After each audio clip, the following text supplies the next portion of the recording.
Hey everybody, what's going on? I went to get some Strongbow today. Fresh out of Strongbow. I can't get it anymore around here. I don't know what happened. Impossible to get. Sad day, sad day. But St. Patrick Day is approaching very fast. So we can talk about some Irish ciders. I have one of them here, and this is Magners. Now Magners goes under a different name in Ireland and I think England. It goes under Bowman or Bonans or something like that. It goes under a different name. It's marketed with a different name in different places. Why that is, I have no idea. Now this one, this is more of a classy cider. Notice the crumpled tinfoil on top, this sweet ass label, and it's not as sweet and doesn't have as much alcohol in it. This is 4.5, but you can get over that. For the taste, it tastes much better. You can get this in pubs. Whoa. No, you can get it on draft. Here in the US you can't, or at least I've never seen it. I've seen a couple different ciders on tap. What a day it would be if they had Strongbow on tap around here. Or Angry Orchard. Angry Orchard is great. But this one is top notch. Oh, you know, with St. Patrick's Day approaching, oh, the relatives and the wee ones coming over. Fist fights in the front yard. Granny taking her teeth out. Putting the wee ones in sleeper holds. Whole lot of hair holding, if you know what I mean. Irish do get this terrible stereotype of being drunken monkeys. Do you think that little pause in between sentences makes it more effective? Or whispering makes it more effective? I have to agree. I can't. From what I've seen, we're all drunken monkeys. I mean, you can see, you'll get the people that, no, it's not me. I don't touch the stuff. I have not a tongue for the weakness. I've never seen it as far as Irish Americans go. And I've been to Ireland, and I've seen the way they drink. And it's different. It's different than the way we drink. I think Americans are more binge drinkers.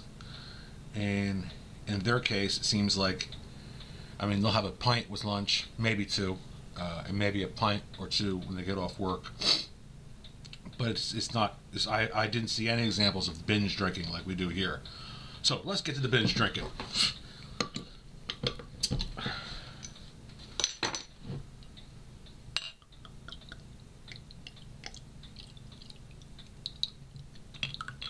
I have to say, this is, I don't know what kind of review this is going to be. This is like one of my favorite ciders. Now notice the color. It's not some half-assed dyed malarkey in there. Lightly carbonated. Fantastic smell of apples. Whoa.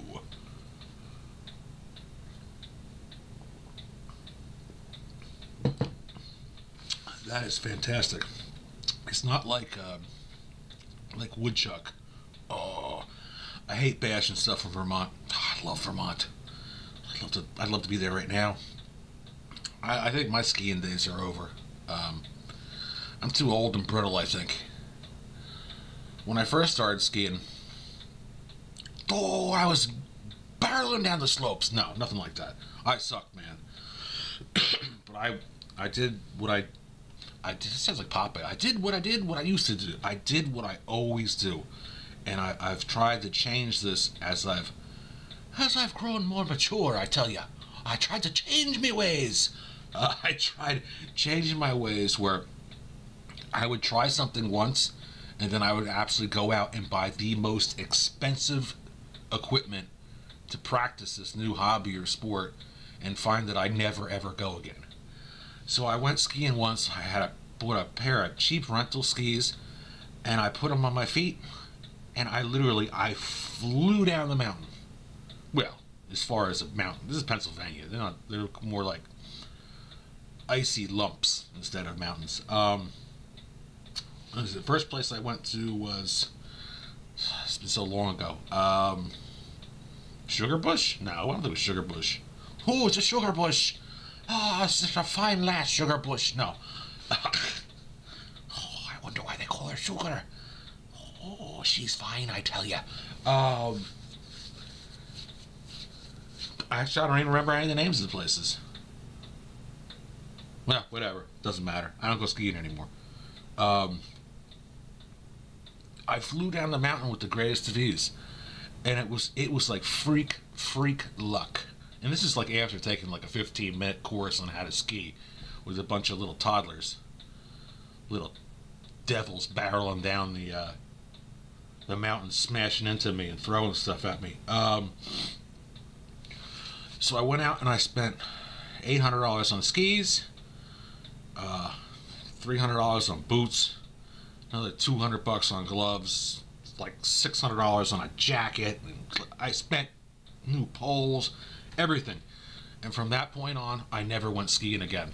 Never. That's just the way I used to do things. I've tried to change my dog ways. Oh, he's trying to change his dog ways. Oh, saints preserve us. Forgive him. Forgive him for his weakness. But that's just, I think when I started getting into guns, I was headed down the same road. The more expensive, the more the merrier.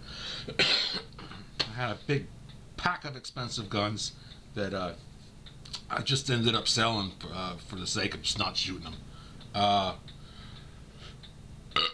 So I definitely, if I was used, I'd try this. Who himself loves it. Put down his name and put a strike through it. I tell you, it was always tradition around my house, to have St. Patrick's Day dinner, which was corned beef and cabbage. And what I noticed is they don't eat it over there. That's like an American thing. I think their thing was boiled potatoes, cabbage, and back bacon, I think it is. Because I had worked with a bunch of Irish people, and they're just like, oh, that's an American thing. I wouldn't let it cross me lips. That's so stereotypical, so lame, but I don't know, that's the way they sound to me. Himself. This is fantastic. Oh, the big tradition was getting wasted, screaming at each other. No, nothing like that. Actually, eating the meal with soda bread, Irish butter. Oh, the Kerrygold, supreme, I tell you. And watching The Quiet Man. That was like it. You could not get through a St. Patrick's Day without watching The Quiet Man with John Wayne, the Duke, when men were men and packed 45s and weren't afraid to slap another man in the face. Man stuff. The Duke, loved the Duke, man.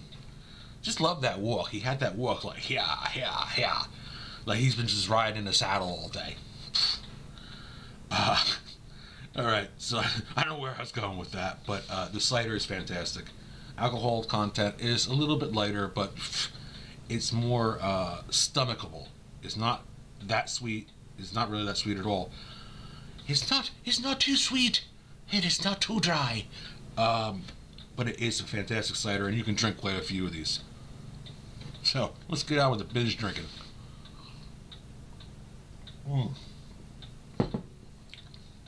That's definitely a very, very pleasant cider. And, rumor has it you can drink this out of a funnel.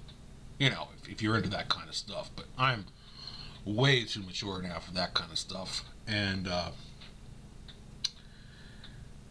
no, actually I was looking at buying a funnel today. How lame is that? I'm 46 years old and I'm in Lowe's looking for the largest funnel in a big plastic tube. They say be young at heart. And I totally agree with that. Once you become old and become a sourpuss, what's the point? Just go out in the backyard, get a spade and start digging the hole and hop in. I try and be as immature as humanly possible. Not at all times. I've learned to temper my immaturity. I think going back in my career for corporate America, there's something, if you can't separate your humor from, people that are trying to be serious. Some people are like, they're like Joe company man, like, oh man, I'm totally a company man. When the boss speaks, it's like Moses came down, busted out some, well, whatever. I'm not like that. The boss would be talking, pointing at like pie charts, and in my head, I'm just going, ah! And then I found myself, I was in one meeting, it was like a 3-hour meeting where the boss is just like screaming at everyone. I found myself under my breath, low enough where people could hear me going, ah! I think that's when you know you've had enough. Where was I going with that? I have no idea. Later, guys.